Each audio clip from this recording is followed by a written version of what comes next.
and emptier.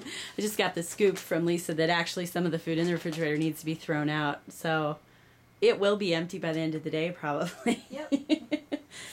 Well, let's get back to scrapbooking and run through the basics, the questions we always ask. When did you start? Why?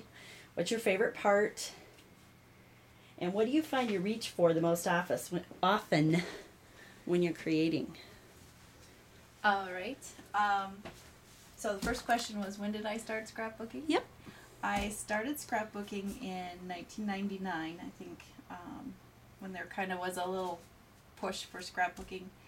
And I did it for a little while, and I really disliked the stickers, and it didn't appeal to me after I did it for a while.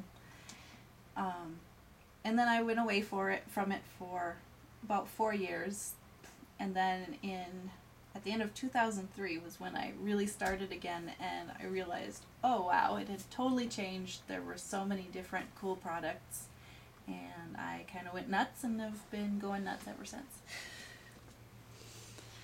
All right, sounds good. And then what do you find yourself reaching for the most often when you're scrapbooking? I keep saying office because I'm in your office. Well, naturally I reach mostly for paper and Hermafix, my adhesive. So, these are the two things I've always got in my hot little hands. Is I find that although I like to collect embellishments, I am more often a paper scrapper and don't put a lot of